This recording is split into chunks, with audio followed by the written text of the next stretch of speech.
প্রেম সুন্দর, প্রেম পবিত্র, প্রেম আসে স্বর্গ থেকে। হ্যালো ভিউয়ার্স, আসসালামু আলাইকুম। যেই স্বর্গ থেকে প্রেম আসে, মা কিন্তু সেই স্বর্গ থেকে সন্তানকে আগে নিয়ে আসে। তারপরে হচ্ছে সেই সন্তানের জীবনে প্রেম আসে, তাই না? আসলে কথাগুলো যখন যুক্তি সহকারে কথাগুলো বুঝিয়ে দেওয়া যায় না, তখন দেখা যায় আসলে প্রেম ভালোবাসা বলতে হয়তো বা দুনিয়াতে আর কোনো কিছুই থাকে না।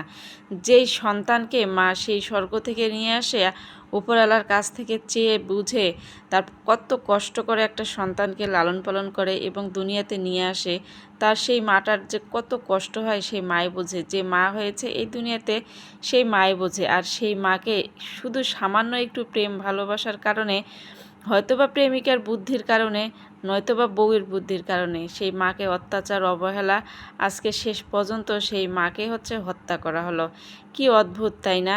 আসলে এখন মনে হয় কি, বলতে ইচ্ছা করে আসলে প্রেম পবিত্র, ঠিক আছে, কিন্তু এখন মনে হয় প্রেম অপবিত্র হয়ে গেছে। কারণ যেই প্রেমের কারণে যে মাকে হত্যা করতে লাগলো, সেই প্রেম কি আর পবিত্র থাকলো?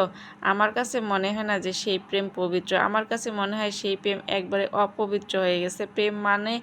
প্রেম একদম কলঙ্ক একটা জায়গায় গিয়ে দাঁড়ালো। যে প্রেম, কিসের প্রেম আর কিসের ভালোবাসা রে বাবা?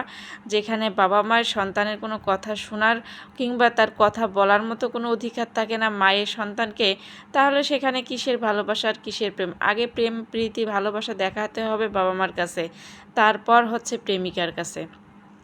আমরা যদি আগে বাবা মাকে ত্যাগ করে সোজা প্রেমিকার কাছে গিয়ে সেই বুক ভরা ভালোবাসা দেখাই, হয়তো বা প্রেমিকা খুশি হবে, কিন্তু উপরওয়ালা আসলে খুশি হবে না। সেখানে আরও অভিশাপ কিংবা কুদোয়া, এই দুইটাই ঢালতে থাকবে উপরওয়ালা উপর থেকে।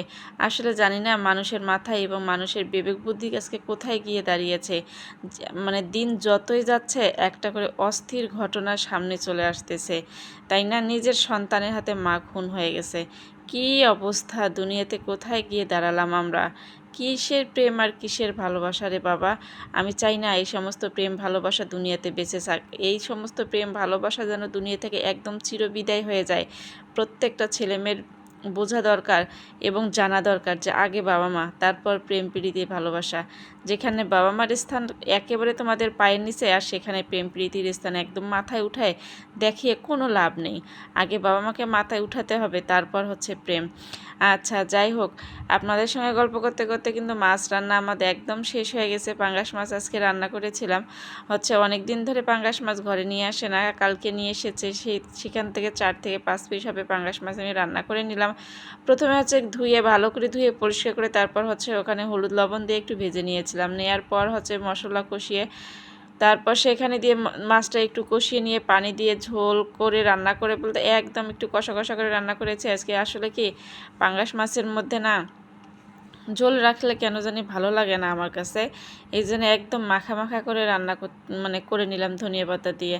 তারপর একটা সবজি রান্না করব। এখানে আলু, বেগুন আর ফুলকপি, এটা দিয়ে একটা সবজি রান্না করে নিলাম। আচ্ছা, প্রথমে আমি সবজিটা একটু বাগার দিয়ে নিয়েছিলাম। নেয়ার পর এখানে একটু কষিয়ে নিয়ে বেশ কিছুক্ষণ ঢেকে রেখেছিলাম। তারপর পানি দিয়েছি। আজকে আমি সবজিটাতে 2 থেকে 3 বার পানি দিয়েছি। কারণ কি, যখন এই সবজিটা উঠাই দিয়ে একটু কাজে যাই রুমের ভিতরে, এসে দেখি যে পানি একদম শুকায় গিয়েছে। আসলে একটু ঝোলের পানি তো রাখতে হবে, এই কারণে 2 বার পানি দিয়েছি। আজকে দেখি বারবার পানি শুকিয়ে যায়, এই কারণে 2 থেকে 3 বার পানি দিয়ে তারপর দাঁড়ায় থেকে ঝোলের পানি দিয়ে ধনিয়া পাতা দিয়ে আজকে নামিয়ে নিয়েছি। আর সবাইকে বলবো একটাই কথা, যে আগে বাবা মার স্থান, তারপর বউ, প্রেমিক, প্রেমিকা, সবার স্থান। এমন কারো স্থান দিয়ে না যার জন্য বাবা মাকে মেরে ফেলতে হয় এবং দুনিয়া আখেরাত দুইটাই ক্ষয়ে ফেলতে হয়। দুনিয়া তো কারো স্থান হবে না, আর আখেরাত তো এই ছেলে মেয়েদের জন্য কোনো স্থান নেই। আজকের ভিডিওটা এই পর্যন্ত। সবাই ভালো থাকবেন, সুস্থ থাকবেন এবং আমার জন্য দোয়া করবেন। আল্লাহ হাফেজ।